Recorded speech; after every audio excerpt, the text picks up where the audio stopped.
Indoctrination o ng pag-aaral ng mga doktrina ng ating Panginoong Kristo.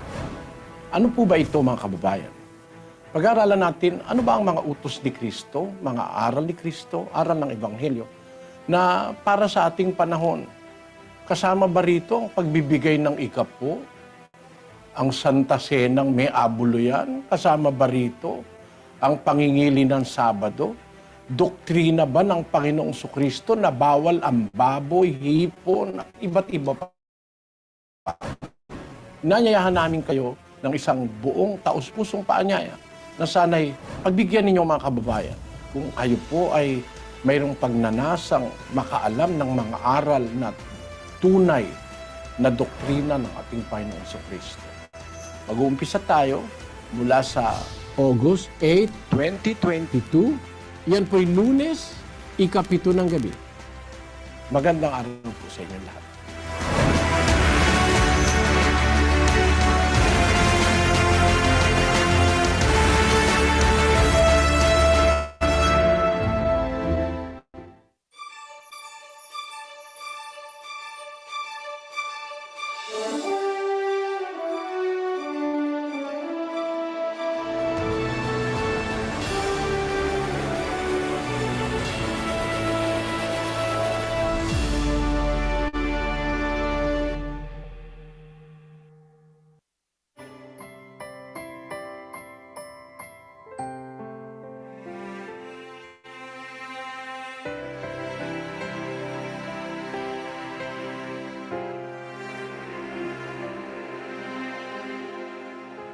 Abot tanaw lang ng mga residente sa sitio Balok-Balok ang tubig ng dagat. Subalit ang tubig na kanilang natatanaw ay hindi naman maaaring magamit na kanilang inumin o para sa pangkaraniwang gamit sa tahanan. Kung meron man, ang tubig na kanilang inaasahan ay hindi sapat, ni hindi man kasing lakas ng hampas ng alon sa dagat. Yung tubig po na iyan, isa rin po yan sa aming pong problema kasi hindi po sila maabot talaga dito ng tubig. Sa kadamihan na po ng mga tao na gumagamit, hindi na po umabot dito. Gabi na po sila nakakagamit ng tubig. Kasi ang source nga po, hindi siya makapagtulak dito ng malakas. Mapapansin po natin na hindi na ho nakakuha yung gripo, nakalinya na lang ho dyan. Nag-aabang na lang ho sila ng time na yung oras na magkamaroon. Minsan po, inaabot po ng 2 linggo bago kami makapaglaba. Maglalagay po kami ng maliit na planggana. Aabangan po namin na mapuno iyon.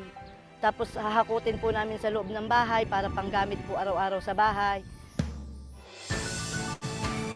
Kaya naman laking ginhawa sa kanila ang mabigyan ng isang bagong water pump at tangke mula sa Members Church of God International na hindi lamang isang pamilya, kundi isang komunidad ang makikinabang at matutulungan. Sa totoo lang po, ako ay napapayak talaga dahil ang sitio Balok-Balok ay hindi po pinabayaan ng Diyos na nagpilya na paano na tubig. Ilang taon na po na sila nagtitiis. Kaya naman naisipan ko na ako ay mag-request sa MCGI. Dahil ako naman talaga yung legacy nila na talaga nanda silang tumulong.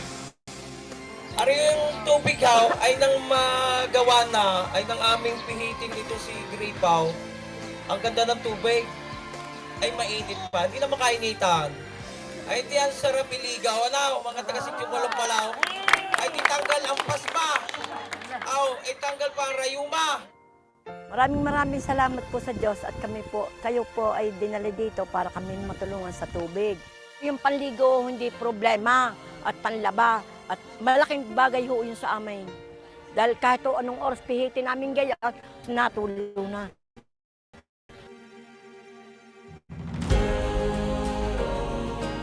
Siyempre, ating sinulit ang pagdalaw sa sitio Balok-Balok. Ika nga, kung may panulak, dapat mayroon ding itutulak. Kaya naghanda ang mga kapatid ng libreng pagkain para sa mga residente.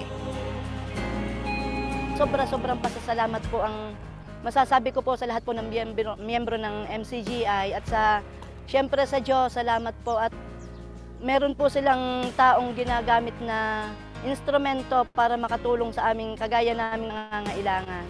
At siyempre, ang wish ko lang po na sana po bigyan pa po kayo ng Diyos ng lakas ng katawan at meron pa po kayong maraming matulungan.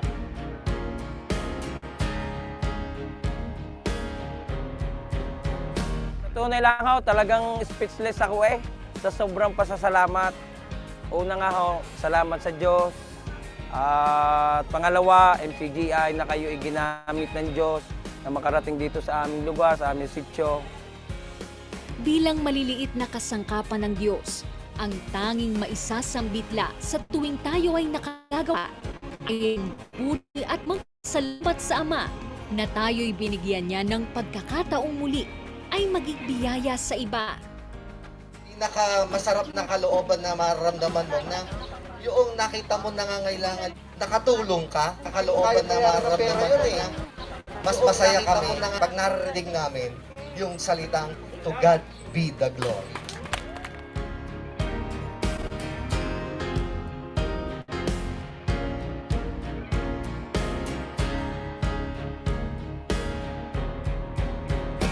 Karamdaman, kinakaramdam pagod. Siguro po pagod pamaya na pagpahinga sa bandang hapon. Maraming salamat po sa Diyos. Sa karangalan po ng Diyos po kasi ito, hindi naman po sa karangalan ng tao. Hindi mo nararamdaman na ikaw ay lumuluha kasi masaya ka. Masaya ang kalooban. Ganon, masarap. Pag sumasama sa gawain. Salamat po sa Diyos sa lahat ng kabutihang ito. Ating itaguyod ang gawaing pagliligtas na sa atin ay iniatang ng Diyos. Ating pagsikapan ang mabuting gawa sa lahat ng panahon. Dahil ang paggawa ng kabutihan sa kapwa ay hindi natin dapat hiya. At sa paggawa ng kabutihan ng Diyos, kailanman ay hindi tayo mapapahiya. Na dahil gusto niya tayong maligtas, ang gusto niya ay magawa natin yung ating ikaliligtas. At ang ating ikaliligtas ay yung masunod natin ang kanyang kalooban kung kasalo natin si Kristo. Magagawa natin na maging masikap sa mabuting gawa at maging bayang pag-aaring sarili ng Diyos na kailanman ay hindi mapapahiya.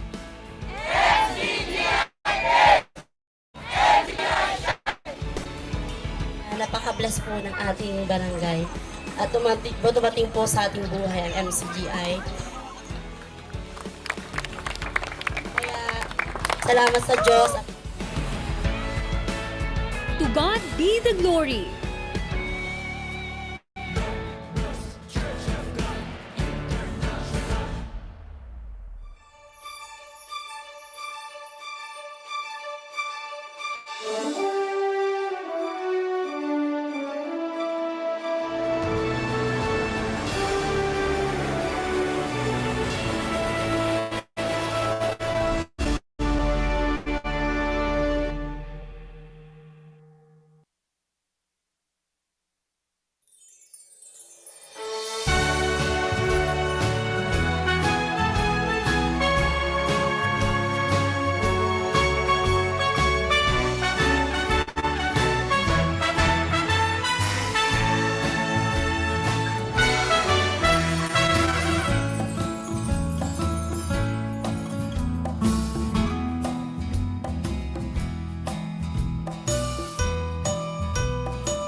Bago po tayo mag-umpisa sa ating pong gagawing pag-aaral ng salita ng Diyos sa lahat po ng ating mga panauhin, kayo po ay malugod naming inaanyayahan na sama-sama po tayong manalangin sa Diyos na makapangyarihan sa lahat.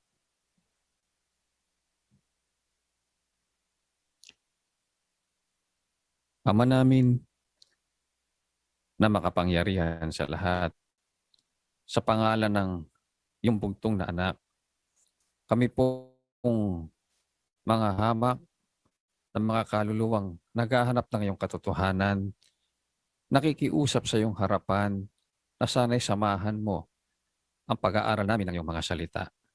Masumpungan nawa ng aming mga kaluluwa ang tunay na kapayapaang nagmumula sa iyo. Salamat sa pagkakataong binibigay mo sa amin na kami po ay mabuhay pa sa sanlibutan ito. Binibigyan mo kami ng pag-asa na kami makaunawa ng iyong mga salita. Salamat sa iyong mga pagtatawid sa amin sa araw-araw sa gitna ng napakasamang sanlibutan. Minsan pasamahan ang aming mga pakikinig ng iyong mga katwiran. Buksan mo ang aming mga puso't kaisipan. Maintindihan namin ang halaga ng buhay na ipinagkaloob mo sa amin na magugol namin sa pagsunod sa iyong banal na kalooban. Binubuksan din po namin sa iyo ang aming mga puso sa sari-saring mga kasalanang nakita mo sa amin. Patawarin mo rin po kami sa aming mga pagkakasala. Sa iyo namin ihahabilin ang aming kabalisahan, ang aming kapalaran. Bahala ka na po sa aming lahat at sa aming mga sambahayan. Minsan pang pinasasalamatan ka namin sa pangalan ng aming dakilang tagapagligtas na si Kristo Jesus. Amen.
Ang kapayapaan po ng Diyos Ama at ang ating Panginoong Kristo. Mau pun fofo mau plemnya apa to Yesus Kristus penutipa fanan no anyik plen ni. Jo popo pun kekenyina amesem akala afienu do ga popo kami miele miagbod dem le miapete po la kekapa akpa bubu bau. Ni la pedam na petolah nama popo nyi bubu siwo ganami. Miau plemnya no visio le mau pahama la kama. Afien siala miele ajim. Kasama po natin ang kapatid na Eli Soriano. Kapatid na Eli, magandang Miapa Nusɔsrɔ la maman pa Biblia Nusɔsrɔ ma Nɔviŋutsu Eli Soriano nye sia efie na wo ndo efie na mi nɔviwo kple mia nɔvi amegbetɔwo kura ame siwo meli kpli mi le xɔse me o woate ŋu anɔ woanye ame siwo le dɔmedzoe dom ɖe mia ŋuti ɖeko labe nu si megblɔ esia yi ene be ne mi do dɔmedzoe ɖe mia ŋuti gɔ̃ hã la le ŋku ɖe yawo ŋuti Mawu ƒe nyawo ŋusẽ le esi be wòaklẽ ɖe miaƒe dziwo me. Nenema ke wu ne Mawu ate ŋu akpɔe be didima le mía me be míase eƒe lɔlɔ̃nu la gɔme. Hebritɔwo ta ne kpikpiwi eve.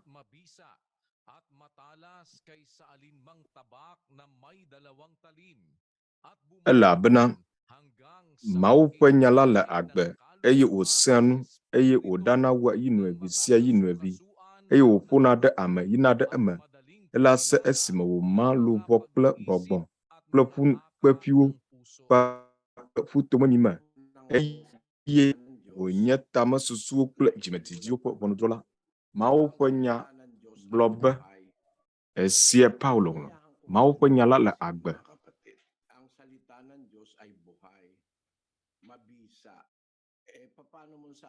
Mawu ƒe nya ele agbe eye wòsẽa nu. Aleke na agblɔ be Mawu ƒe nya la ɖoɖo koe wònye eye mekpɔ li haɖe o. Evɔ le dzɔdzɔme la nua Mawu ƒe nya la ele agbe eye wòsẽa nu eye wòɖana. Esie nye nya la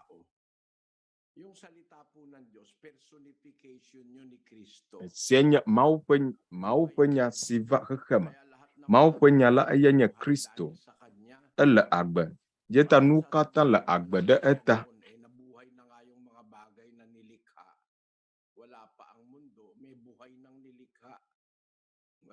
Kura hafi woava wɔ nuwo, woava wɔ xexea me. Eya ele afi ma xoxo. Mía axli. Nya ɖeɖe fia ta ne kpikpi ɖeka. Nu siawo megbe la mekpɔ eye kpɔɖa ʋɔtru aɖe le ʋuʋu le dziƒo eye gbegbãtɔ si mese la ƒo nu kplim abe kpẽƒe ɖiɖi ene.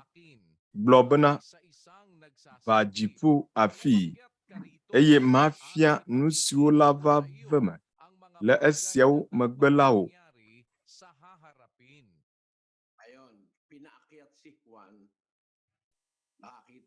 Yohanes wona wòva dzi.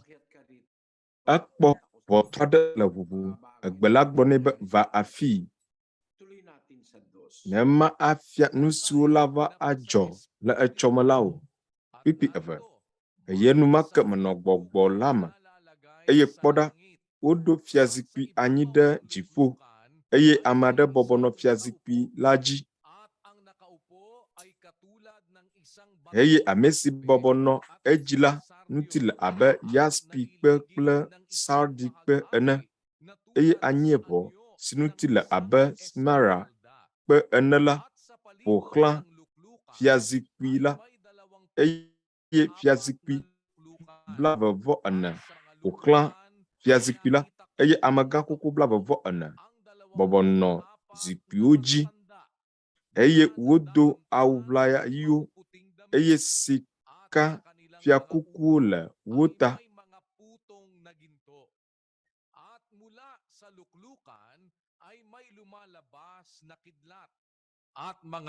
Eye dzigedzowo kple dziɖegbewo kple gbeɖiɖiwo do tso fiazikpui la me eye dzokakati andre le bibim le fiazikpui la ŋgɔ. Woawoe nye Mawu ƒe gbɔgbɔ andreawo.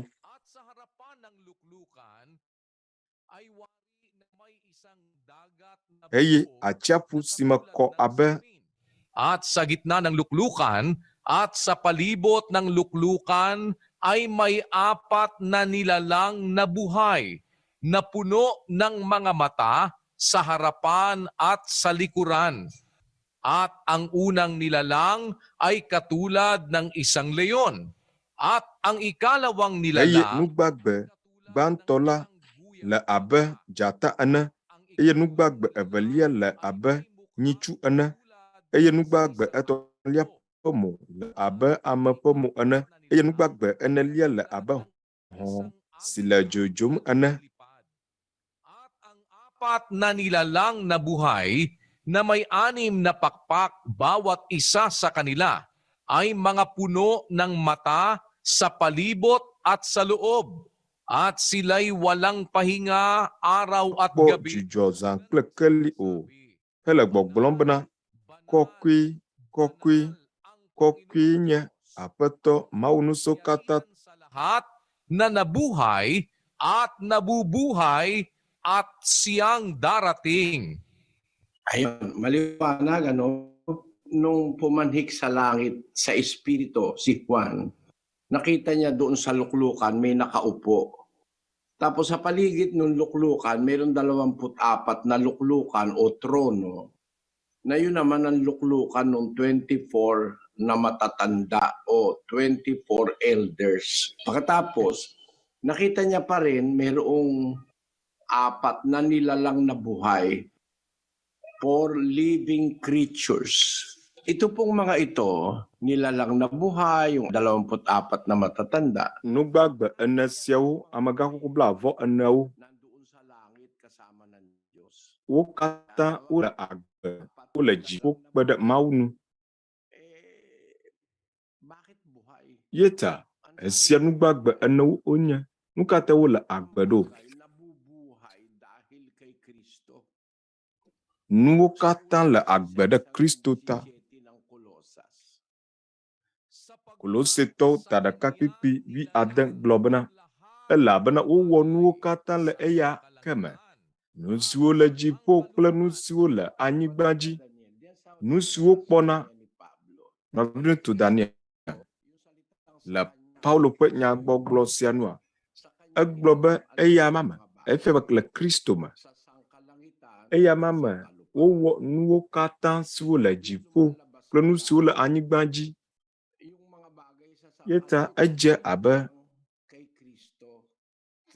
nu siwo le dziƒo la, wowɔ wo ɖe Kristo me. To eya ma dzi, le eya ma ke me. Nyasia Biblia la gblɔ. Le eya ke me, nu siwo le dziƒo kple nu siwo le anyigba dzi, wowɔ wo.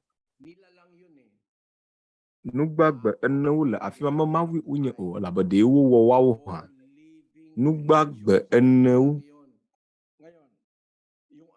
ɖe wowɔ wo. Azɔ nugbagbe ene siawo la,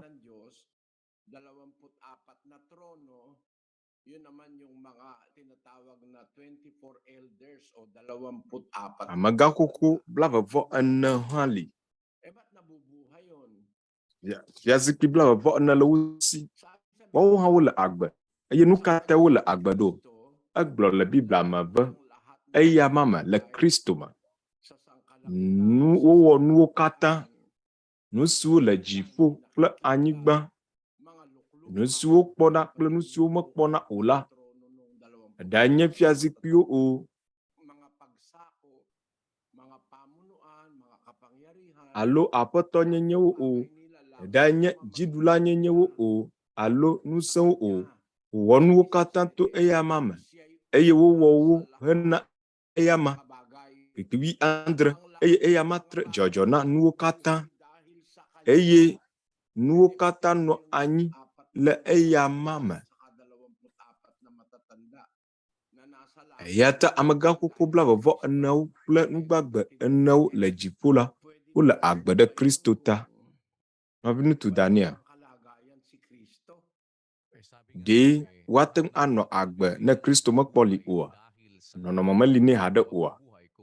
Biblia globe nuwo kata no anyi le eya mame. Yeta aleke wateng ano anyi ne meli o. Sumatene na punya siak meko. Nusuo kata owola umewo ne meli o. Yeta hafi jifo kple anyigba navala. Apeto Yesu Kristo li koko eno kple fofola le teƒe ade si woyɔbe paradiso me. Esie nye fofola kple Kristo ƒe fiaɖuƒe la. Doon kinandili at minahal ng ama ang kanyang anak pagkatapos na ito'y kanyang maipanganak. Susumate fofola lo via eye onyine esi ojivo megbe Yohanes tawi andre pipi ato eye azɔ wuha fofo kɔnu tinye le wo nuto gbowo kple nuti kɔkɔe si mekpɔ le gbowo hafi xexea me va dzɔ la. Fofo Kung saan ako naroroon, sila naman ay dumuong kasama ko. Bene wakpo nye nuti kɔkɔe si ne tsɔnam elabena elɔm hafi woɖo xexea gɔme anyi.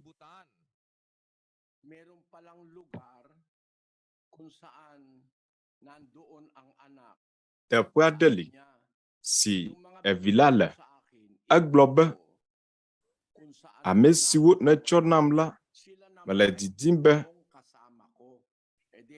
woamawo woanɔ afi si nye la mele. Yeta ele nu ƒom tso teƒe aɖe ŋuti be woakpɔ nye nuti kɔkɔe. Yeta teƒe aɖe li si wònɔ afi si eƒe nuti kɔkɔe le. Be woakpɔ nye nuti kɔkɔe si netsɔ nam elabena elɔm hafi woɖo xexea gɔme anyi.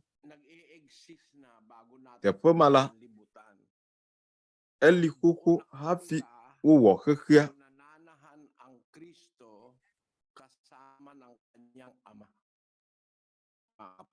Eye afi ma Kristo nɔ kple fofoa le.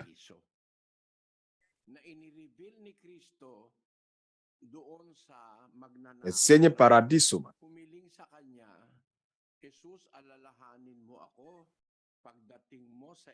Kristo gblɔ na fiafitɔ la si gblɔ na Kristo be ɖo ŋku dzi ne eyi ɖe wò fiaɖuƒe la me. Eye Yesu gblɔ nɛ bena vavã mele egblɔm na wo bena egbea ke nanɔ paradiso la me kplim. Yeta Kristo ƒe fiaɖuƒe la ye nye paradiso me. Eye paradiso me akpɔ Mawu ƒe fiaɖuƒe la le afi me amegã xoxo 24 le. Nugbagbe 4 le. Nugbagbewo katã amegã xoxo 24 mawudɔla siwo le dziƒo wo katã wole agbe ɖe Kristo ta. Elabena edzɔ hafi nu sia nu si wowɔna la wowoe. Ale si Paulo gblɔe la ele teƒe vavã. Eya ma tre dzɔdzɔ na nuwo katã. Nuwo katã nɔ anyi ɖe eya ma ta. Yeta nugbagbe 4 wole agbe. Yamegã xoxo 24 wole agbe. Mawudɔla wole agbe ɖe Kristo ta. Eye woe nagblɔ be ɖoɖo koe wònye, enya koe wònye. Nu ka ta negblɔ esia? Enya la edzɔ xoxo hafi enɔ kple fofo la. Nya la nɔ anyi kple Mawu. Eye nya la nye Mawu. Eye le Paulo ƒe nyanua, Mawu ƒe nya la le agbe. Mawu ƒe nya la le agbe. Eye woe negblɔ meli o. Yeta ame bubuawo la wowɔ vodada ŋutɔ. Wogblɔ be Kristo mekpɔ dzɔ haɖe o. Ɖekoe wòdzɔ esime Maria fɔ eƒe fu. Esia mele teƒe kpɔ gbeɖe o. Biblia tsitre ɖe sia ŋuti. Azɔ le míaƒe nusɔsrɔ̃ me, míele edzi ge Banusi do kpe eji. Be Kristo jokoko. Hafi. Wova nuti la lama. Babasahin ko sa inyo, mga tatang itinatago, Mele ganami. Pipiwo. hindi binabasa sa inyo. Si pastor ogla alo wofi. Ome klene nami o. Remia tabla voto pipi blato. Dotomia asi. Yata ale apetok glo asi. Ma dode nya glodila. Si o le nya film. Le wonua ugbolaji. Ayon, meron pala mga propeta o mga ngaral, ninanakaw nila. Nya glodila doli alo gbeƒãɖelawo lila. Wofia. Enyao. Wonua ugbo. Yeta jalesi wojebe. Wa afia. Nyaula wane o. Ela bena. Wole wupo kose gbegble la degedego. Wonu fiafia gbegble la wadi dego. Nu si fiam wole.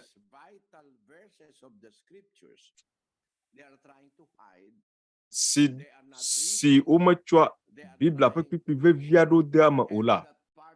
Wade udego. Umekhlena o. Wejibe. Ngongokokya upe akpamala.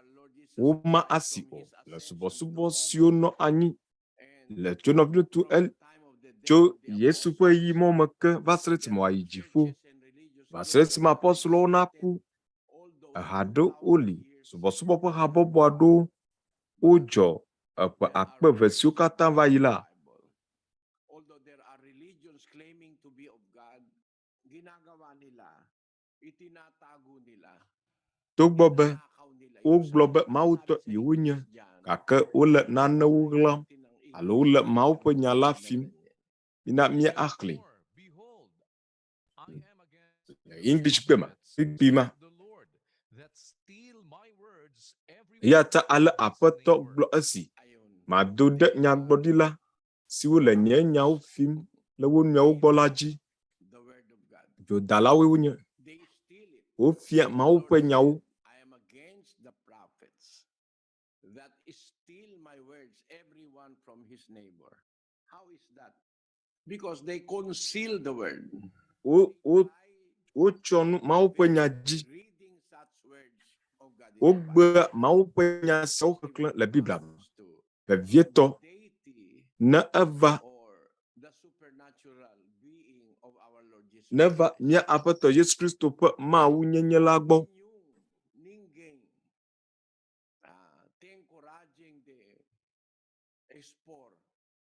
Todas as coisas que pertencem ao nosso Senhor Jesus Cristo para revelar o pleno verdade para ser entendido por as pessoas.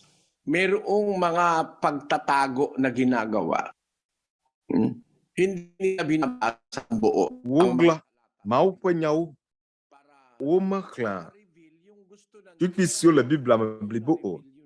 Ale be woaɖi ɖe go afia nu si di Mawu le o. Ele Biblia me elabe woɖi ɖe go fia. Woŋlɔe ɖi elabe Mawu di be yeaɖe esia afia amewo. Taɖodzi nu si koŋ le Aƒetɔ la sia. The apostles, the evangelists, etc. Writing his words in a book which we now call the Bible.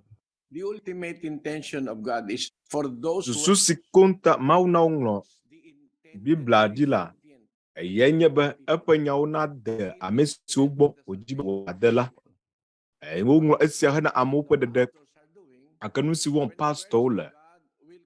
Ne Mawu ƒe nya atsitre ɖe woƒe nu si dim wole la ŋuti la, wodzena agbagba be yewoafi Mawu ƒe nya. Wole eɣlam. Egblɔ be, kpɔɖa, mado ɖe nyagblɔɖila siwo le nye nyawo fim le wo nɔewo gbɔ la dzi. Menye míaƒe taɖodzinui wònye be míafi Mawu ƒe nyawo o. Yeta wole fu mí ɖo. Ne wòanye be míele kpikpiawo ɖem ɖe go. Hafi woadzi mía woŋlɔ esiawo ɖe Biblia me, nɔvinye nyɔnu kple ŋutsuwo. Biblia ƒe agbalẽŋɔŋlɔ xoxoawo, Mawu ƒe nyawo la, Agbalẽ xoxoa la kɔ ɖe Sinaiticus. Esia exɔ eƒe 1,700 eye wodra esia ɖo le Britintɔ ƒe agbalẽdzraɖoƒe gã. Miate ŋu ayi afi ma adoe akpɔ. Nu sie nye ŋutɔ amewɔ ɣeyiɣi aɖe va yi. Agbalẽŋɔŋlɔ xoxoawo woƒe agbalẽƒoƒowo le afi ma. Agbalẽ siawo le agbalẽdzraɖoƒe vovovowo le xexeme. Switzerland, Egypt, United Kingdom. Agbalẽ siwo tsɔ asiwo ŋlɔe nye Mawu ƒe nyawoa. Agbalẽ siwo le kpe ɖo ge edzi na mi nyateƒe blibo si Mawu dzi be wòade amegbetɔ ƒome ɖe sia ɖe gbɔ. Ke la, aʋatsonyagblɔɖilawo fi nya siawo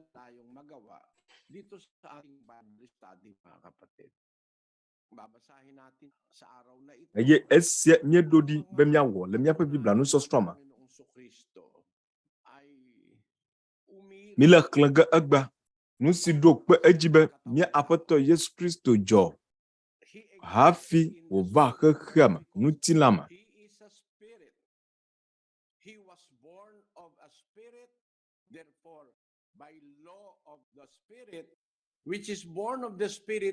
Le gbɔgbɔ la ƒe senua, nu siwo dzi tso gbɔgbɔ me la gbɔgbɔe wònye. Nu siwo dzi tso ŋutilã me la ŋutilã ye. Yohanes tatɔ kpikpi 6. Aƒetɔ Yesu Kristo ƒe nyawo nye esia. Nu siwo dzi tso ŋutilã me la ŋutilã wònye.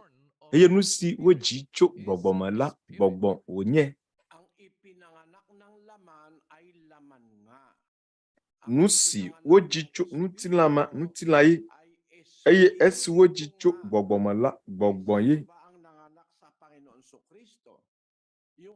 Ame kae dzi Aƒetɔ Yesu Kristo?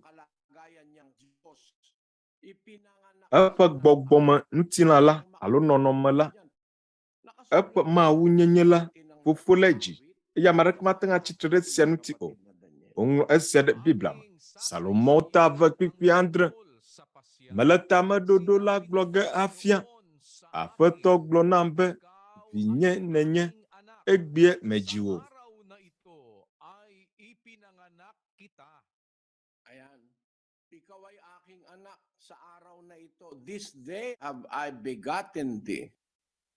Vinye nenye egbelai medzi wò.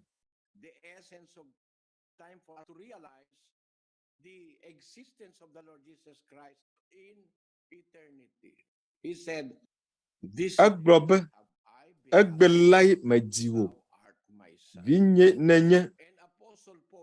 Eye Apostol Paulo le Salomo ƒe kpikpi sia gɔme ɖem. Miate ŋu axlẽ Hebritɔwo ƒe agbalẽ la me.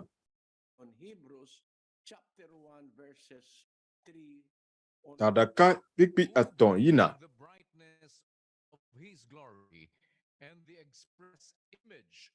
Ame si nye eƒe ŋutikɔkɔe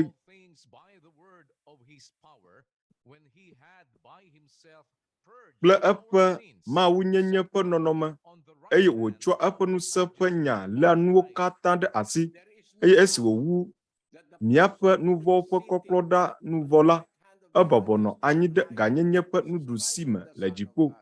Ame si bɔbɔnɔ anyi ɖe gãnyenye ƒe nuɖusime la eye nye Kristo. Míaxlẽ kpikpi 4 Nɔviŋutsu Daniel.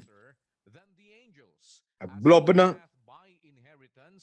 eye zi geɖe ale si wòƒo mawudɔlawo ta le nukɔ gã xɔxɔ me la, zi geɖe ma ke wòzu gã wu wo, elabena mawudɔlawo dome ame ka wògblɔ na kpɔ bena vinye nenye egbea medzi wò mahã, eye wògagblɔ bena nye la manye fofo nɛ, eye eya hã la nye vi nam mahã. Ame ka wògblɔ na kpɔ be vinye nenye? Wòmegblɔe na ame bubu aɖeke o. Ame ka wògblɔ na kpɔ be vinye nenye egbelai medzi wò? Wɔƒo tso avɔ ƒe game la ŋutia.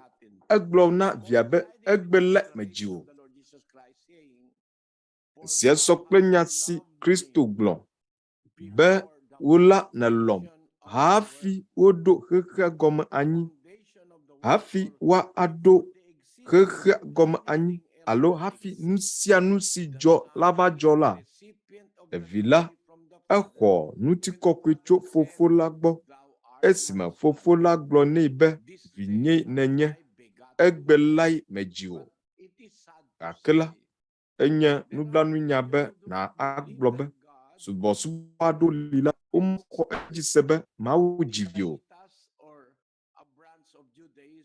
Yudatɔwo dometɔ aɖewo si me dogo le Brazil, medie maʋlinya kple gɔ hã. Yudatɔ nye subɔsubɔ si li fifia.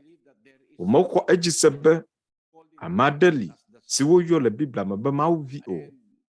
Eye subɔsubɔ bubuawo wogblɔ be Yesu Kristo amegbetɔe wònye, gake gbɔgbɔme ƒe nyateƒe si le Biblia me, si Aƒetɔ Yesu Kristo ŋutɔ gblɔa, da dodo aɖe ɖi menye le dzɔdzɔme nugɔmekuku ɖeɖe ƒe akpadzi o, ke boŋ le susunu hã, be nu siwo dzi tso ŋutilã me la ŋutilãe, eye nu siwo ke wodzi tso gbɔgbɔ me la gbɔgbɔ wònye. Ne Mawu Fofo la enye gbɔgbɔ le Yohanes ta 3 ta 4 ƒe nyanua, Mawu nye gbɔgbɔ, eye ame siwo le gbe dom ɖa nɛ la, ele be woado gbe ɖa nɛ le gbɔgbɔ kple nyateƒe me. Ne Mawu nye gbɔgbɔ eye wòdzi vi la, evi ka ƒomevie wòdzi? Ye hã gbɔgbɔ ye wònye. Gbɔgbɔ ƒe nɔnɔme le esi, eye esie nye mía Aƒetɔ Yesu Kristo le gbɔgbɔ me. Kristo le gbɔgbɔ me la, eva ŋutilã la me. Ta 3:6 Timoteo ƒe agbalẽ gbãtɔ, eye edze ƒãa bena gã enye Mawu sosroɖa ƒe nya ɣaɣla la, Mawu si nye vi la, ɖe eɖokui fia le ŋutilã me, wotso afia nɛ le gbɔgbɔ me. Ɖe eɖokui fia mawudɔlawo, woɖe gbeƒãe le trɔ̃subɔlawo dome, wokpɔ edzi se le xexea me, woƒoe yi dzi le ŋutikɔkɔe me. Paulo ŋlɔ esia na Timoteo, Mawu vi si Fofo la dzi si nye gbɔgbɔ la, enye Mawu si ɖe eɖokui fia le ŋutilã me. Ne ƒe nyateƒe sia, womeɖea egɔme o, ke boŋ wolé woƒe xɔse gbegblẽwo ɖe asi be gbeɖe Aƒetɔ Yesu Kristo menye gbɔgbɔ kpɔ o. Wogblɔ be ŋutilã wònye amee, wodzi amee, eye etsi hã amee, eye eɖe gbeƒã amee, eye wòku hã abe amegbetɔ ene. Woƒe ɖe tsitre wònye ame, eye wòyi dziƒo amee, eye aga agbɔ ava wòanye ame.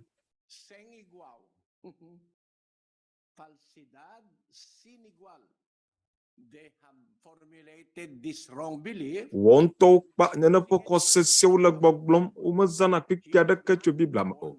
Amee wodzie, amee wònye, etsi abe ame ene, enɔ agbe abe ame ene, eye eku, eye wòfɔ tso amekuku dome abe ame ene, eye eyi dziƒo, amenyenye le enu. Aleke sia le? Esia etsitre ɖe Biblia ŋuti. Nu ka ta? Elabena esi wòyi dziƒo la, meganye ame azɔ o. Ŋutilã mele enu o. Ele be míalé ŋku ɖe sia ŋuti.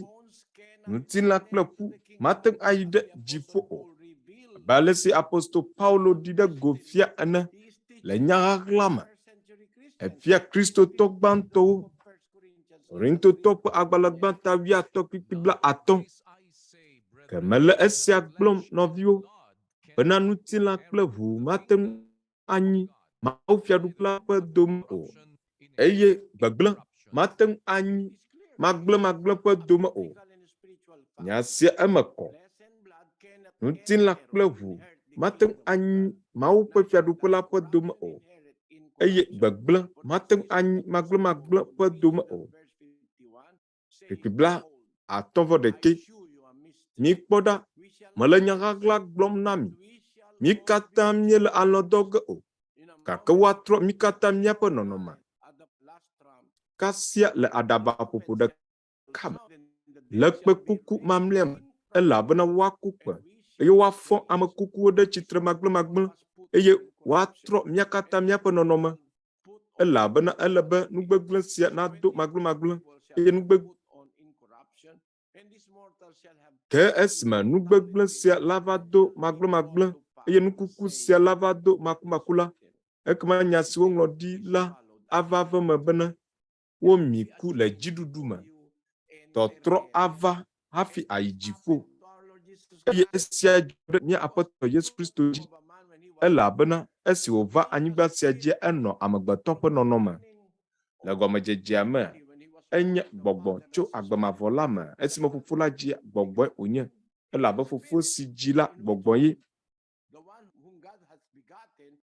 ame si Mawu dzi hã ye hã gbɔgbɔe wònye le Biblia ƒe ɖoɖo nu ye ta edzɔ kple fofo la le gbɔgbɔme ƒe xexeme gake ɣeyiɣi aɖe va wòdze be aƒetɔ Yesu Kristo wòava amegbetɔ ƒe ŋutilã me be wòava fia nu amewo le míaƒe anyigba sia dzi. Ɣe ma ye wodra ŋutilã ɖo nɛ esime woŋlɔe ɖe Hebritɔwo ta wo kpikpi 5 eya ta esime wòva xexea me la wògblɔ be vɔsawo kple nunanawo medi o ke boŋ ŋutilã nedzra ɖo nam. Ŋutilã sia ŋutilã wònye ame ƒe ŋutilã eƒu kple ʋu le eme gake la gbeɖegbeɖe ya manɔ ŋutilã ma me tegbe o. Tso ŋutilã sia me la etrɔ yi ɖe eƒe nɔnɔme tsãtɔ me si nye gbɔgbɔ. Nene ƒe ame siawo la womebua ta me le sia ŋuti o. Yakli Korintotɔwo ƒe agbalẽgba 15 kpikpi 45 Nɔviŋutsu Daniel. Ema ke woŋlɔ ɖi bena ame gbãtɔ Adam la zu luʋɔ gbagbe, Adam mamlɛtɔ la zu gbɔgbɔ si na agbe. Amen. Ɖewo klã esia le woƒe takpeƒewoa, ɖewo fiana esia alo wogbe kpikpi siawo xexlẽ be woaɖe gɔme na woƒe hameviwoa, woŋlɔe ɖi esia apostol Paulo gblɔ. Ame gbãtɔ Adam la zu luʋɔ gbagbe, Adam mamlɛtɔ si nye aƒetɔ Yesu Kristo la zu gbɔgbɔ si na agbe.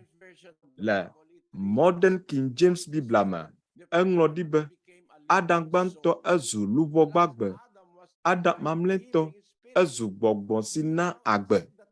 Azɔ ɖe miexɔe de eme be Kristo enye gbɔgbɔa gake va se ɖe fifia la womaxɔe ade me o. Eya eyi dziƒo abe amegbetɔ ene ƒu le lãme nɛ eye wòagatrɔ agbɔ va ŋutilã kple ƒu anɔ enu. Nufiafia gbegblẽ nye esia eye womelé ŋku ɖe kpikpi sia si nye kpikpi vevi aɖe si ana mi gɔmesese o. Be Adam gbãtɔ zu luʋɔ gbagbe, Adam mamlɛtɔ si nye aƒetɔ Yesu Kristo la zu gbɔgbɔ si na agbe. Le King James ƒe Biblia me abe ale si Nɔviŋutsu Daniel xlẽ ene egblɔ be nenema ke woŋlɔ ɖi bena ame gbãtɔ Adam la zu luʋɔ gbagbe, Adam mamlɛtɔ la zu gbɔgbɔ si na agbe. Apostol Paulo eye ŋlɔ esia le Korintotɔwo ƒe agbalẽ 2 me. Míaxlẽ agbalẽ 2 ta 3 kpikpi 6 Nɔviŋutsu Daniel eye nàxlẽ kpikpi 7 hã. Ke ɣeyiɣi si woatrɔ le woƒe dzime ava aƒetɔ la gbɔ la woaɖe nutsyɔnu la ɖa. Ke aƒetɔ la enye gbɔgbɔ la. Ke afi si aƒetɔ ƒe gbɔgbɔ le la, afi ma ablɔɖe le. Ne amewo atrɔ ɖe aƒetɔ la nu la, nutsyɔnu si xea mɔ na wo be woase ŋɔŋlɔ kɔkɔeawo gɔme la, aƒetɔ la aɖi ɖa. Eye aƒetɔ ke nye sia, mía aƒetɔ Yesu Kristo wònye.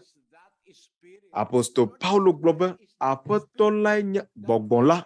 Aƒetɔ Yesu Kristo enye gbɔgbɔ si ɖea nutsyɔnu si na womesea nu gɔme le amewo ƒe susu me la ɖa. Eye afi si aƒetɔ la ƒe gbɔgbɔ le la, afi ma ablɔɖe le. Aƒetɔ lae nye gbɔgbɔ la. Eya ɖe wòva ŋutilã la me tso gbɔgbɔ me le fofo la ƒe akɔme, fofo Mawu la ƒe akɔme, edzi abe gbɔgbɔ ene. Nene ƒe nya sia eme kɔ ale gbegbe. Ame siwo dzi tso gbɔgbɔ me la, gbɔgbɔ ye wonye. Eye esiwo dzi tso ŋutilã me la, ŋutilã ye. Fofo Mawu la, gbɔgbɔ ye, edzi vi. Egbe me dzi o. Esie wògblɔ na vi la. Yeta edze be woase egɔme le ɖoɖo sia me. Be esime Mawu dzi via le agbemavɔa me la, gbɔgbɔ ye wòdzi. Elabena gbɔgbɔ dzia gbɔgbɔ, ŋutilã dzia ŋutilã. Esie nye ɖoɖo si ne li. Azɔ, ke esime Aƒetɔ Yesu Kristo wòdze be wòava nɔ kple amewo le anyigba sia dzi la, Fofo la ɖe ɖo ɖa. Eya eva nɔ ŋutilã aɖe si Mawu dzra ɖo nɛ be wòava nɔ eme. Eye ŋutilã sia la, enye ame ƒe ŋutilã si ƒe fu Maria fɔ hedzi. Yosef srɔ̃ nyɔnu la, Yosef kapenta alo atikpala srɔ̃ nyɔnu la. Azɔ gbɔgbɔ ma Mawu dzi le agbemavɔ me la, eya nɔ ŋutilã ma me. Mawu nyenye theotes. Mawu nyenye ƒe agbɔsɔsɔ me blibo la. Theotes le Helatɔ ƒe gbenu. Enɔ nune ƒe ŋutilã ma me. Losetɔ ta ve kpikpi asieke. Elabena Mawu ƒe agbɔsɔsɔ me blibo la katã nɔ eya ma me le ŋutilã ƒe nɔnɔme. Le eya ma me le Kristo Yesu me. Mawu ƒe agbɔsɔsɔ me blibo la katã nɔ ŋutilã ma me. Mawu ƒe agbɔsɔsɔ me blibo alo theotes. Theotes gɔme nye Mawu nyenye, Mawu nyenye. Esia egɔme nye be Mawu nyenye ƒe nɔnɔme. Edikeke aɖeke mele sia ŋuti o. Labe Mawu edzi vi. Gbɔgbɔ si nye Aƒetɔ Yesu Kristo. Eya eva Fofo la, etso Fofo la ƒe akɔme. Fofo si ne dzi akɔme. Aƒetɔ Yesu Kristo ye. Spirit as the Father who begot him. Now, that spiritual body was later manifest in a human body which was born of Mary. That's why the Bible tells us that he was manifest in the flesh.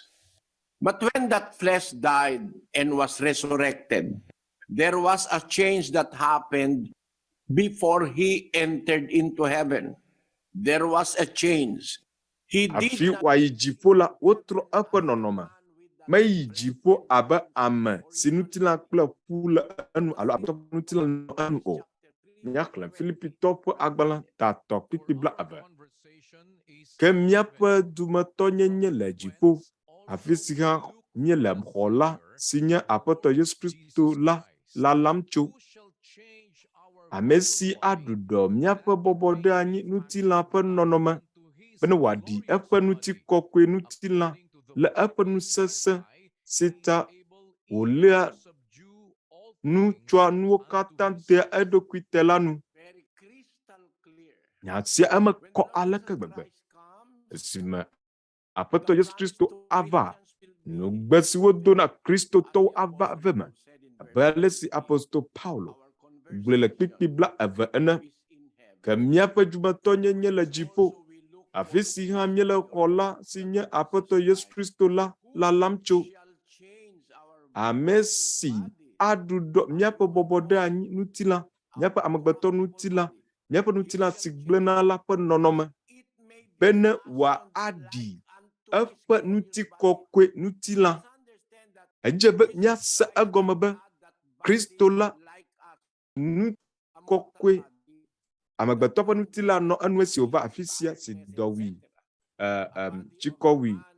Amegbetɔ ƒe ŋutilã si nɔ enu si wotso aʋa na. Yeta ame aɖe gblɔ be ɖe wòhiã be woatso aʋa na Mawua.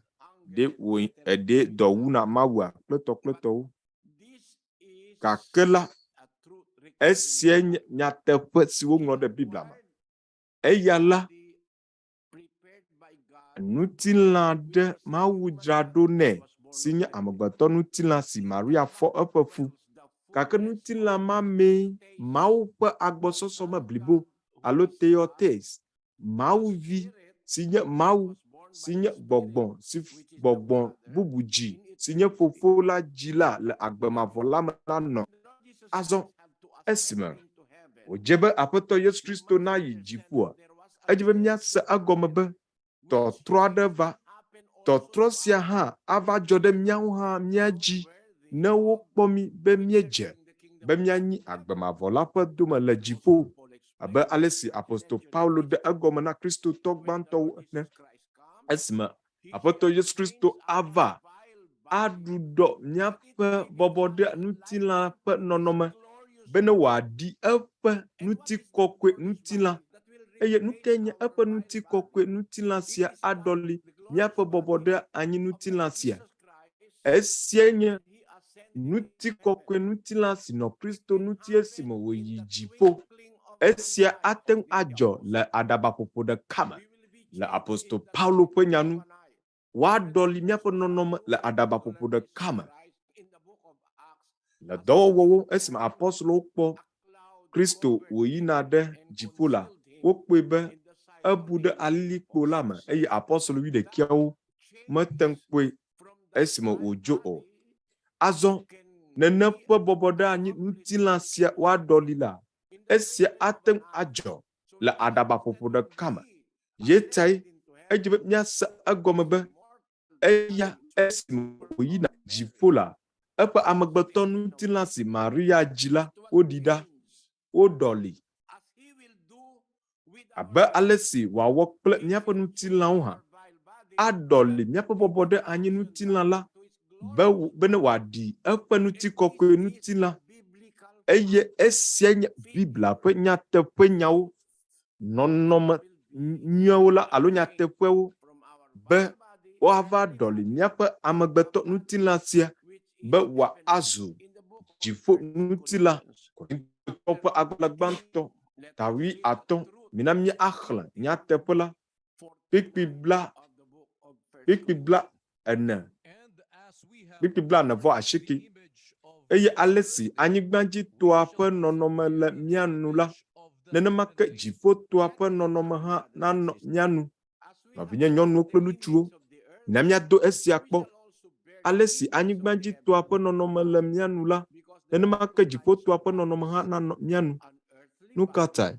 Labe ŋutilã ƒomevi eve li, anyigba ŋutilã kple dziƒo ŋutilã.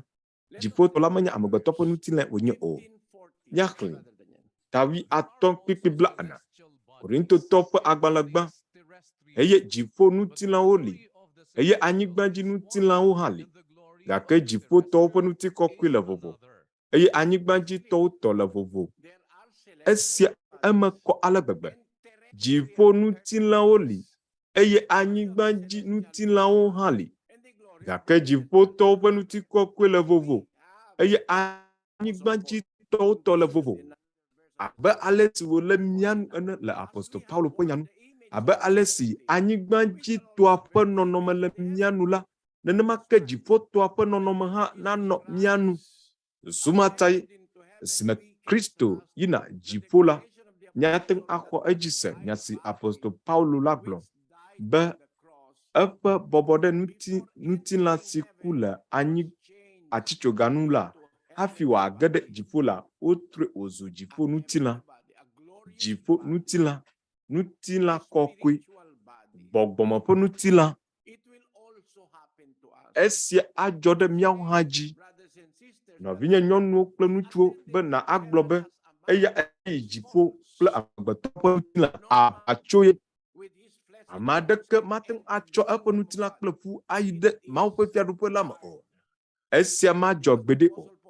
Elabena apostol Paulo egblɔ be ŋutilã kple ʋu mate ŋu anyi Mawu ƒe fiaɖuƒe la ƒe dome o.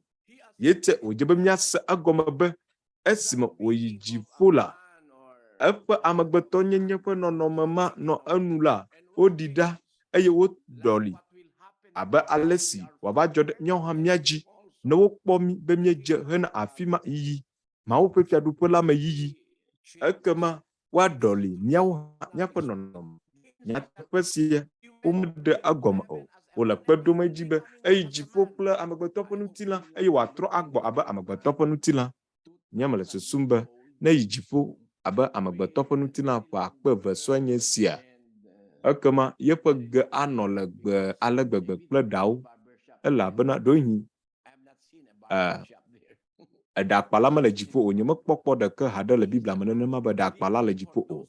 Nenye ame wònye ƒe akpe eve siawo katã la, ekema edzi be míase egɔme ale amegbetɔ ƒe ŋutilã ƒe nɔnɔme le. Egblẽna, etsina, eye wòkuna. Nɔviwo,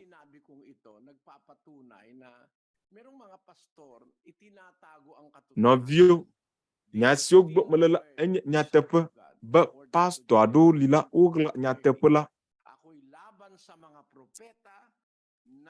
Le Yeremia ta 29:30, mado ɖe nyagblɔɖila siwo le nye nya fim le wo nɔewo gbɔ la dzi. Aƒetɔ ye gblɔe. Ne mexlẽ esia la, ɖekoe medzi be ma aɖɔ nuɖo. Migna woakplɔ mi atra mɔ o. Nya si gblɔm wole la wotsitre ɖe wo nɔewo ŋuti. Eme kɔ ƒãa be wole nufiafia gbegblẽ aɖewo ta ʋlim. Wogblɔ be nu si wodzi le Yesaya la eye nye Aƒetɔ Yesu Kristo woxɔe de me. Gake la, wogblɔ be menye Mawue wònye o. Woxɔe de me be Kristo la woyɔe be Mawu, gake wogblɔ be eya nyagbe koe wònye. Woyɔe be Mawu, gake menye Mawu vavã wònye o. Alia woɖe egɔmee. Ke esime metsitre ɖe nufiafia sia ŋuti eteƒe dzidziƒe geɖewo la, nya si wova gblɔm azɔ la to vɔ.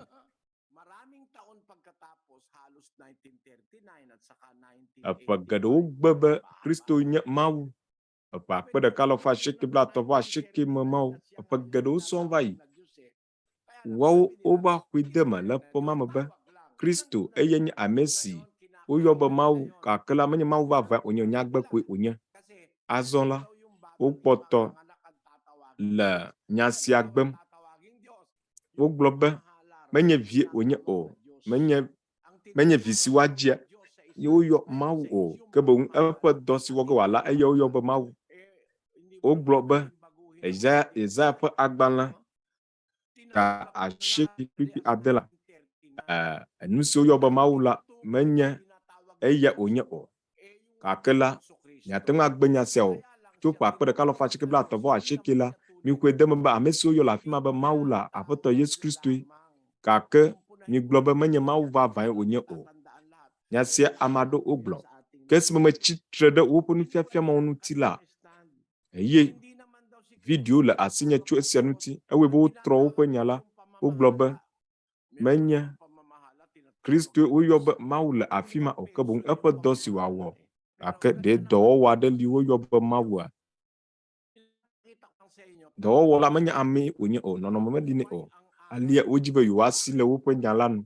Ɖekoe mele ɖem le miafia be woƒe nufiafiawo la eɖe fu eye meli ke o.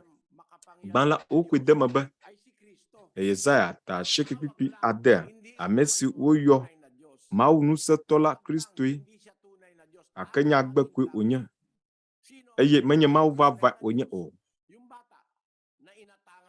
Ame kae woayɔ be Mawu vavã la?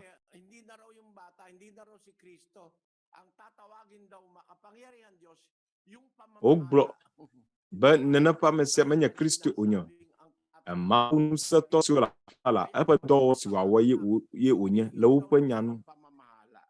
Wogblɔ Mawu ŋusẽtɔ si woyɔ le afi ma menye vi si woadzi wònye o, ke boŋ dziɖuɖu si li nɛ la.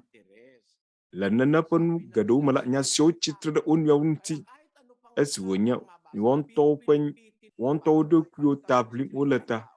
Wogblɔ koko be Kristo ame wònye. Ye ta wole kpikpiwo trɔ ge awɔe wòadze abe Kristo ame wònye ene. Mawu, wogblɔ be Mawu medi be ame nava nye Mawu, Mawu nava nye ame o. Eye woƒo nya ta gblɔ be esia mate ŋu adzɔ o. gake mina miabia Mawu. De Mawu lɔ̃ be amegbetɔ nava nye Mawua. Jalesi wogblɔ le kpikpia me be Mawu menye ame o. De wòfia be mate ŋu aɖe mɔ be ame nava zu Mawu oa. Nyaxlẽ Mose ƒe agbalẽ evelia.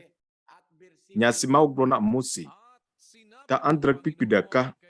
Aƒetɔ ɖo nu na Mose bena mana nanye Mawu ɖe Farao nu. Eye nɔviwò Aaron nanye wò nyanuɖela. De Mawu lɔ̃ ɖe edzia. Meɖokui wòlɔ̃ ɖe edzi ɖeɖe o. Ke boŋ ewɔ ame Mose be wòanye Mawu. Mawu gblɔ be mana nanye Mawu ɖe Farao nu. Yeta. Nya sia si Mose gblɔ la eva me. Farao mete ŋu tsitre ɖe enu o. Elabe Mawu wɔ Mose wònye Mawu ɖe Farao nu. Yeta be nàgblɔ be Mawu mate ŋu alɔ̃ ɖe esia dzi o la. Kpɔɖa. Ewɔ Mose wònye Mawu ɖe Farao nu. Dzawagba be nàgbe nya sia. Ŋɔŋlɔ kɔkɔe sia. Egblɔ be Mawu ate ŋu awɔ ame Mawu. Yeta le ʋɔnudrɔ̃gbe la. Ame siwo katã doa vlo eye wodzua wɔafɔ kristotɔwo ŋuti la. Nu si wɔ ge Mawu le. Wowɔ ge be woadze klo ɖe ame siwo ŋuti wole fewu ɖum le la ŋkume. Mawu ate ŋu esia. Mawu gbe be woadze klo ɖe amewo ƒe akɔme. Gake la Mawu ate ŋu awɔe. Mina miaxlẽ. Eɖe fia ashike. Kpɔɖa maɖe Satana ƒe ƒuƒoƒemetɔ aɖewo. Ame siwo gblɔna bena Yudatɔwo yewonye. Eye womenyi o. Ke boŋ aʋatsowo kana la. Kpɔɖa mawɔ wo be woava ade ta agu ɖe wo afɔ nu. Eye woadze si be nye la melɔ̃ wo.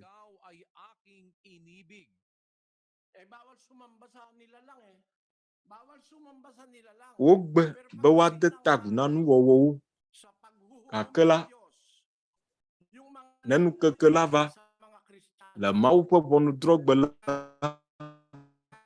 Ame siwo ɖua fewu eye wodzua kristotɔwo abe Yudatɔ siawo le wo ɖokui wɔm abe Yudatɔwo nye ene. Mawu gblɔ be mana woava de ta agu ɖe wo afɔ nu. Eye ne woadze si be nye la melɔ̃ wo. Esia mekpɔ dzɔ haɖe o kaka la va dzɔ le ʋɔnudrɔ̃gbe. Krɔa le fifi me la ame aɖewo subɔna amegbetɔwo. Esia mele teƒe o. Bena de ta agu la subɔsubɔ yi. Ana nɔvia amegbetɔ na de ta agu na wa. Wogbe esia. Gake ne Mawu gblɔa. Abe eƒe nusrɔ̃viawo siwo fewuɖulawo gblɔ nya vlo le wo ŋuti. Ene ame siawo la. Woana woade ta agu na mi. Eye woadze si be melɔ̃ mi. De esia sese na Mawua. Labe Mose ene. Eya la. Farao do vloe. Israeltɔwo. Egiptetɔwo do vlo. Gake Mawu wɔ nukunu aɖe. Ena Mose. Mawu na Farao. Be Farao vɔ Mose. Mawu ate ŋu awɔe. Na wo be na agblɔ be de Mawu de mɔ na ame be wòazu Mawua. Nya sia eme kɔ ale gbegbe. Gake Mawu lɔ̃ be Mawu nava zu ame. Evia la Mawu wònye gake ɖe mɔ wòva nutina la me. Eɖe mɔ na sia.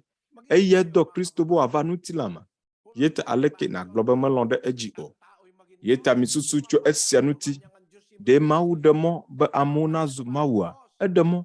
Ewɔ Mose Mawue. De Mawu ɖe mɔ na Mawu be wòava zu ame. Evia Mawue wònye. Egblɔ nɛ be wòava nutilã la me. Edoe ɖo ɖa. Nyakli ake Timoteo ƒe agbalẽ gbã tatɔ kpikpi ade. Eye edze ƒãa bena gã enye Mawu sosroɖa ƒe nyaɣaɣla la. Mawu ɖe eɖokui fia le nutilã me. Wotso afia nɛ le gbɔgbɔ me. Ede eɖokui fia mawudɔlawo woɖe gbeƒãe le trɔ̃subɔlawo dome. Wokɔ edzi se le xexea me. Woxɔe yi dzi le ŋutikɔkɔe me. Sasalita tungkol sa Panginoon Kristo, sabi ng inspired scripture na isinulat ni Pablo, without Le ŋɔŋlɔ kɔkɔeawo ƒe nyanu si Paulo ŋlɔ. Gã enye Mawu sosroɖaƒe nyaɣaɣla. Mawu ɖe eɖokui fia le ŋutilã me. Wotso afia nɛ le gbɔgbɔ me. which is the Lord Jesus Christ. God was manifest in the flesh. Is it possible? Pumapayag. De wate ŋu adzɔa. De Mawu ɖe mɔ nɛ.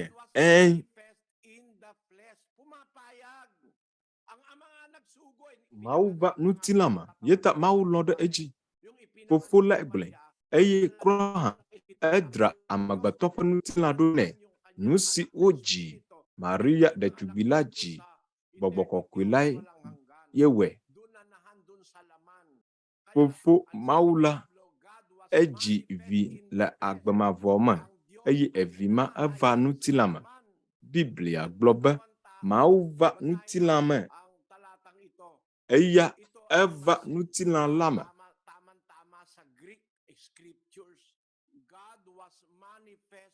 Ele eteƒe le ŋɔŋlɔ kɔkɔeawo me be Mawu va ŋutilã me.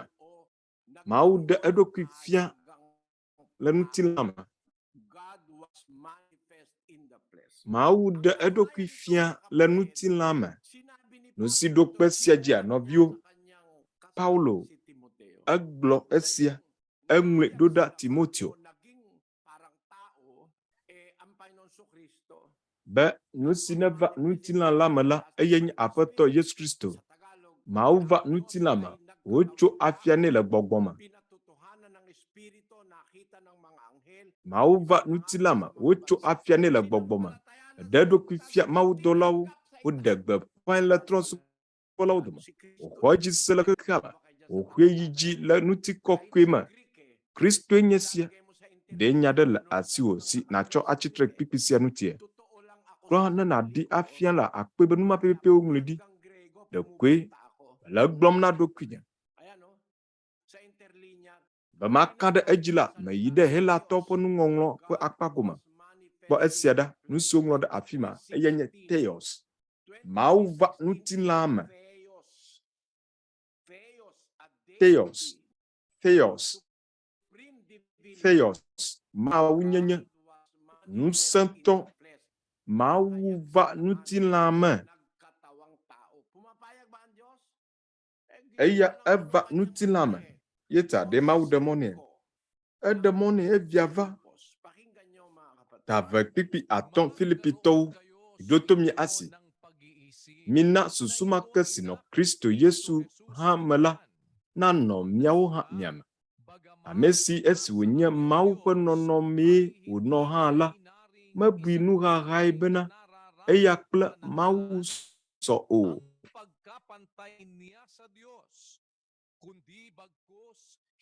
Ke boŋ eɖi gbɔlo eɖokui esime wòtsɔ dɔla ƒe nɔnɔme ɖo eɖokui dzi hedzɔ ɖe amewo ƒe nɔnɔme eye wokpɔ nuwɔna le eŋuti abe ame tɔ ene.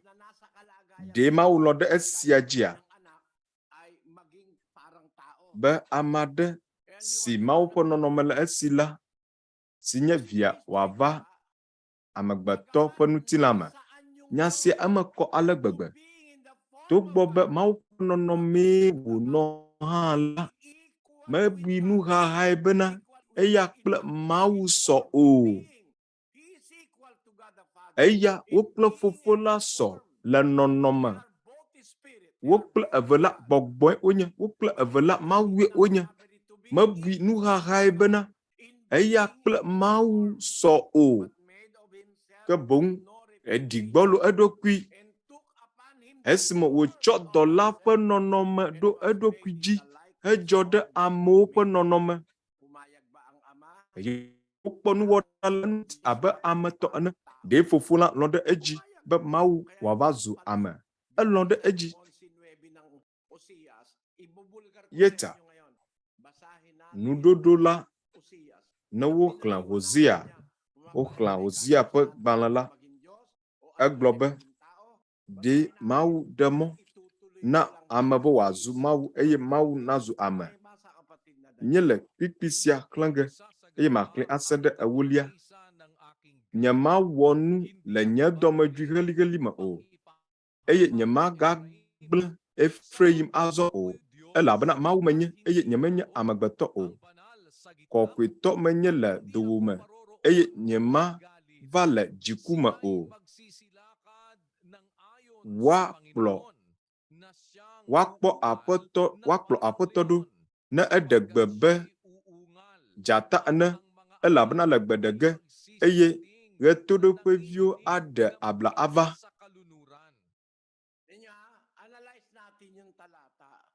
Kpoda mina miadungble le kipia nuti.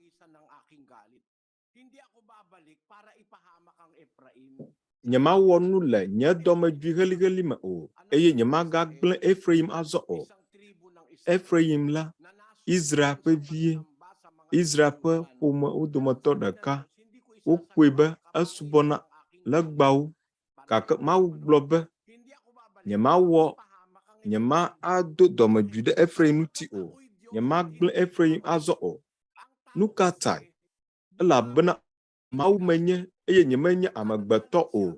Ne amegbetɔ trɔ va la, edo domedwi. Ne edo domedwi la alo do dziku la, etrɔ va na amagbɔ kple domedwi. Eyia ɖo meɖua eɖokui dzi o. Vevietɔ neva eƒe ketɔ ƒe akpa gome. Gake Mawu gblɔ be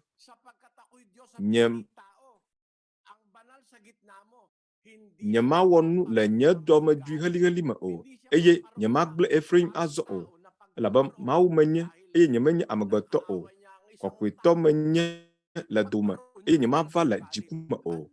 Menye ame si ava teƒe aɖe si wòdo dɔmedzoe la wowɔ adre o, gake le Mawu ƒe akpadzia, kplɔ ne etrɔ va Efraim gbɔ la, matrɔ ava egbɔ abe ame si do dɔmedzoe heli o. Egblɔ be woakplɔ aƒetɔ ɖo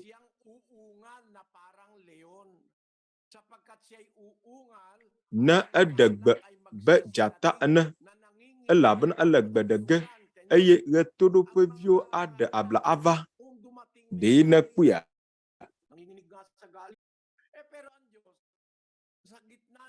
ne amegbetɔe trɔ la, kplɔ hã akpɔ be anɔ ʋuʋum ɖe si wòdo dzikuta, gake Mawu ya manɔ nenema o. Mele abe amegbetɔ ene atrɔ va eƒe ketɔ gbɔ kple dziku o. Nu ke ɖo kpe edzi, miaxlẽ nya si Mawu gblɔ. Yeremia tabla 31:20. Kura ne Efraim wɔ vɔ hã la elɔe ko, elabena Mawu wònye. Efraim la vivevi kple vimalɔnugboa wònye nama, elabena ne menya ƒo nu le enu ko la, nye nuku nɔa eya ma dzi ɖaa. Eya ta nye dɔme le tɔtrɔm ɖe enu, makpɔ nublanui nɛ koko. Aƒetɔ ye gblɔe.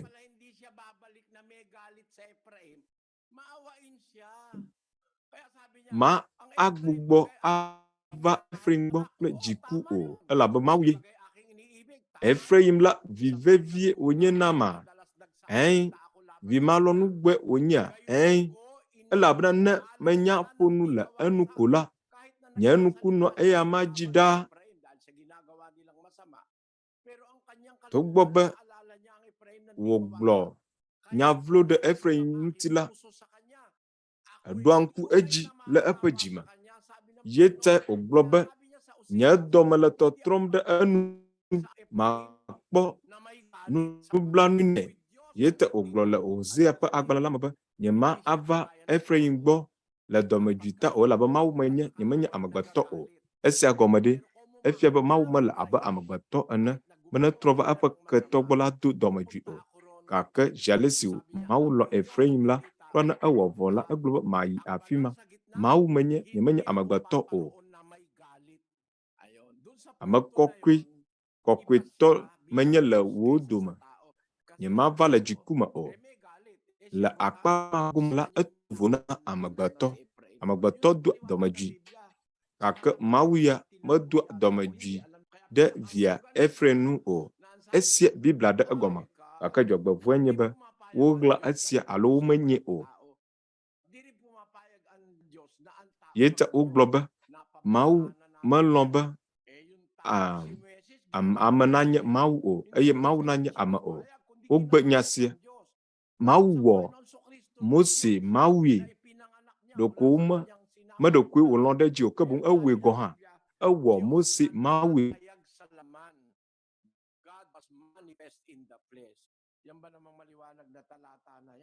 Biblia gblɔ be Mawu va ŋutilã me ne ƒe kpikpi sia emekɔ ale gbegbe gake ne migase egɔme o la ke vevese nye wònye labe wogblɔ be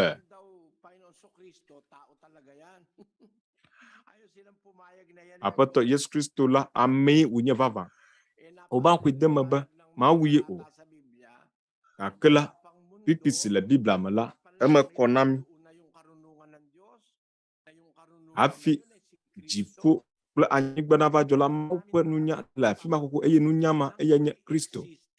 Kpekpe geɖewo le kpe ɖom edzi be Kristo dzɔ xoxo do nugbɔ. Ma axlẽ akpa sue aɖe na mi tso Yohanes ƒe kpikpia me ta 8 kpikpi 39. Wokɔ edzi gblɔ nɛ bena mia fofo nye Abraham. Yesu gblɔ na wo bena ɖe Abraham viwo mienye la ne miawɔ Abraham ƒe dɔwɔwɔwo. Ke azɔ la miedi be yewoawum.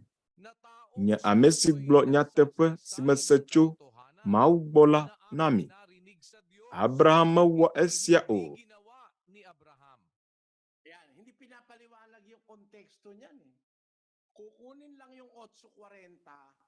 Woawo la womeɖe nya la gɔme o. Ɖeko wokpɔ vodada aɖe le enu eye wogblɔ be nye ame si. Eye woɖo akpe nya sia dzi nye ame si gblɔ nyateƒe. Gake la ne nalé ŋku ɖe kpikpi 39 nua, nalé ŋku ɖe nyaŋɔŋlɔa kple eƒe taɖodzinu ŋuti la, woɖo enu gblɔ nɛ bena mia fofoe nye Abraham. Yeta wogblɔ be Abraham vie yewonye. Yesu gblɔ na wo bena ɖe Abraham viwo mienye la ne miawɔ Abraham ƒe dɔwɔwɔ. Abraham ƒe viwo mienye la nu si Abraham wɔ la eye miawɔ. Nu kae Abraham wɔ? Si Kristo le mɔ kpɔm be Yudatɔwo hã woawɔ Abraham ƒe dɔwɔwɔwo, dɔ kae wònye? Nu kae Abraham wɔ? Ne Yudatɔ siawo wonye Abraham viwo vavã, anye ne woawo hã woawɔ nu si Abraham wɔ. Nu kae Abraham wɔ? Mia fofo Abraham dzɔ dzi be yeakpɔ nye nukeke la eye wòkpɔe eye wòkpɔ dzidzɔ. Mia fofo Abraham ekpɔ nye nukeke esi wòkpɔe la edzidzɔe. Ake miawo la edzi medzɔm o. Dzi medzɔ mi o. Mido dɔmedzoe ŋuti mi dzi be yewoawum. Azɔ miatrɔ ayi megbe. Esime Abraham kpɔ Aƒetɔ Yesu Kristo eƒe nufiafiawo la, dzidzɔ Abraham. Miayi ɖe kpikpi 39 yi ɖe 40 dzi. Wokɔ edzi gblɔ nɛ bena mia fofoe nye Abraham. Yesu gblɔ na wo bena ɖe Abraham viwo mienye la ne miawɔ Abraham ƒe dɔwɔwɔwo. Gake nu ka wɔm mi le? Ne Abraham viwo mienye la anye ne nu si Abraham wɔ ye miawɔ. Be esime wòkpɔ nye nukeke la dzidzɔe, ekpɔ dzidzɔ. Gake la ne Abraham viwo mienye, miawɔ nu si wòwɔ. Kpikpi 40. Ke azɔ la edi be yewoawu nu sia wɔm miele. Nye ame si gblɔ nyateƒe si mese tso Mawu gbɔ la na mi. Abraham wɔ esia o. Hindi ginawa ni Abraham yan. Kasi Idodɔm adwuda nuti. Abraham wɔ esia o. Elabena esime Abraham kpɔ nyanu keke la tuloy natin sa 56. dzidzɔe. Ulitin mo 56. Nyak le Yohanes ta nye kpikpibla atɔvɔ ade kpikpibla atɔvɔ andre. Mia fofo Abraham dzɔ be yakpɔ nyanu keke la eye ekpɔe eye wòkpɔ dzidzɔ. Tete Yudatɔwo gblɔ nɛ bena mexɔ ƒe blaatɔ̃ haɖe o eye nekpɔ Abraham hã. Yesu gblɔ na wo bena vavã vavã mele egblɔm na mi bena hafi Abraham nava dzɔ la nyema meli xoxo. Bago ipinanganak si Abraham, ako nga eh. Kaya nakita Yete alia ola.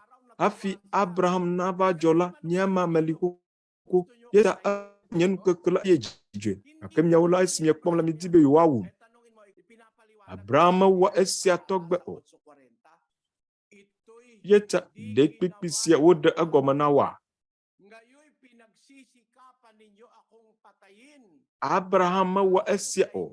Miedi be yewoawu. Nye ame si gblɔ nyateƒe la na mi. Si mese tso Mawu gbɔ la. Abraham wɔ esia o. Labe ne Abraham viwo mienye la, anye ne miawɔ nu si wòwɔ. Si wòkpɔ nyanu keke la ekpɔ dzidzɔ. Gake miawo la esi miekpɔm la miedi be yewoawu. Nye ame si gblɔ nyateƒe la na mi. Ɔdzigbɔɖigbɔ. De miese egɔme be nya Abraham wɔ esia oa. Azɔ. Neƒe nya siawo si gblɔ be nye ame si gblɔ nyateƒe nu kae Yudatɔwo dzi be yewoawu. Mateo ta wo kpikpi 28. Miɖo to nye asi eye miaƒe susu me na gɔmesese nasu mia si nyui. Eye migavɔ̃ ame si le ŋutilã wum eye womate nu awu luvɔ o la o. Ke boŋ mivɔ̃ ame si ate nu atsrɔ̃ luvɔ kple ŋutilã sia le dzomavɔʋe me.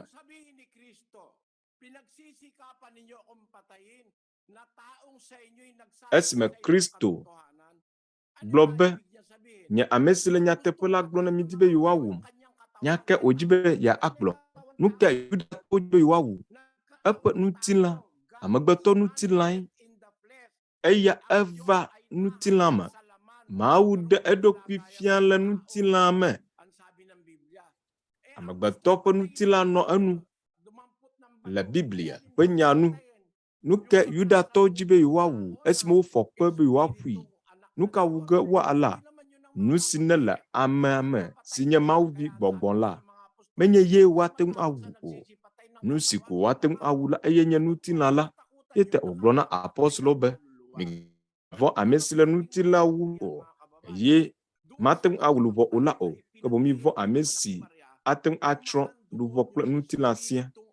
Kpɔɖa, ele be miase gɔme be ŋutilã si Maria dzi la, Mawu ƒe gbɔgbɔ nɔ eme. Gbɔgbɔ ma, gbɔgbɔ ke dzi. Eye gbɔgbɔ siae va ŋutilã me. Gake si wòva wɔ eƒe dɔdeasi le anyigba dzi vɔ la, eƒe amegbetɔ ƒe ŋutilã woɖɔli hafi wòyi dziƒo. Yete Biblia gblɔ be Adam amletɔ zu gbɔgbɔ si na agbe. Ɖe sia me mekɔ na mi haɖe oa. Kristo la, ema mefia be Kristo la gblɔ be ame koe yenye o. Le kpikpi ma me o. Be amegbetɔ koe yenye o. Ɖeɖe menya nya sia wògblɔ o. Mikpɔe, Yudatɔ didi be yewoawu eƒe amegbetɔ ŋutilã la elabe eva ŋutilã la me. Gake mate ŋu agbe nya sia o be ame aɖe nɔ eƒe amegbetɔ ŋutilã me. Gbɔgbɔe wònye eye esia nye Mawu vi la. Elabena Paulo egblɔ be eya ma me. Elabena Mawu ƒe agbɔsɔsɔ me blibo la katã nɔ eya ma me le ŋutilã ƒe nɔnɔme. Kolosetɔ ta ve kpikpi 9. Elabena Mawu ƒe agbɔsɔsɔ me blibo la katã nɔ eya ma me le ŋutilã ƒe nɔnɔme. Ema ko ala gbegbe le Spania gbema. Corporalmente doon sa cuerpo doon yung divinidad o pagka-Diyos ni Kristo. Yan po ang Nutila siame Kristo po ma unyenyela no. Esia la Biblia ma. Azo hafi mia yide mia pa apuma no bio mina mia ada akpen mau bedododa. Tayo po'y manalangin. Panginoon naming Diyos, Mia ado bada. kapangyarihan sa lahat. Sa Apeto mia mau mia fofo nusokata tanto lawo tenu vida kapeng komala. Mia da akpe hena wojoju nyenye pa akadi sinana. Oklade mia pa jio malata. Akpe benado nyanutina mi. Hena mia novi amagbato alabe. Wopa dikeke sila wopa jomala na atada. Jis le miama ne dodo nami. Ele afima be afianumi. Le miapa zozoma be shagbe. Apeto de dinega tem ti de mian o. Bade miano via magbato si ole nufepia si o selanu. Na akplo. Alabe miakata miatem apopu asubo. Po wopejio na zawa wuha. Na ololo to plopa amanyanyo.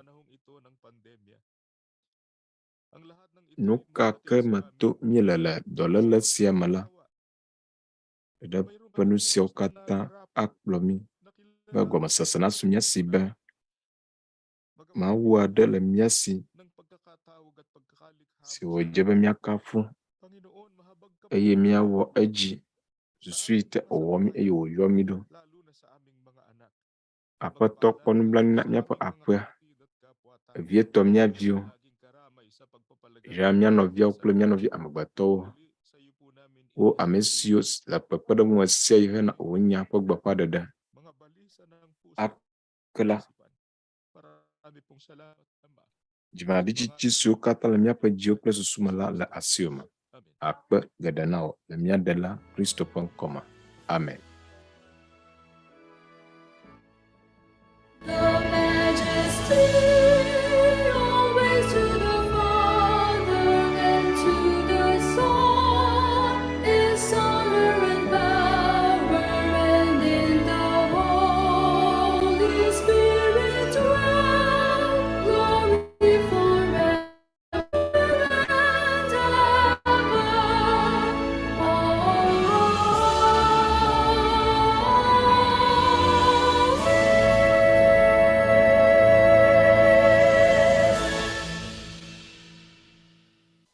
Ang walang hanggang pag-ibig ng ating Diyos amang nasa Minamia ahololo mavosi chumia maula gbole jipo. Manuvava kple doyoyo si chumia apeto Yesu Kristo bo. Bakple bobo kula pada kawo na andu miapa jioji tebe. Amen.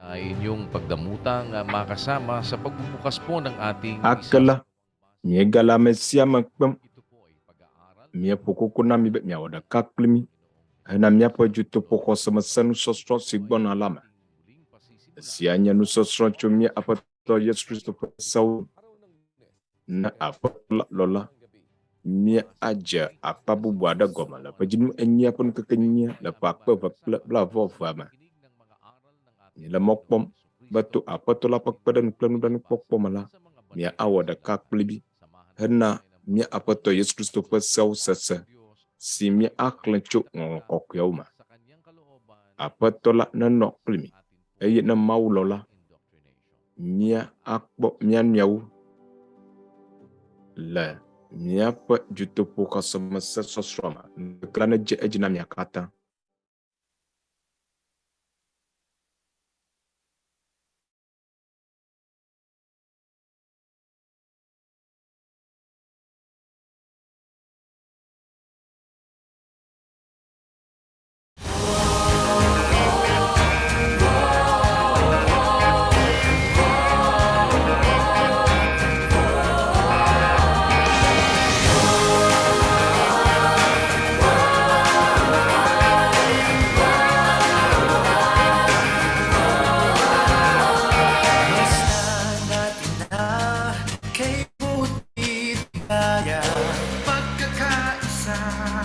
sa bayang pinagpala ang isang binubuklod ng pag-ibig na dakila.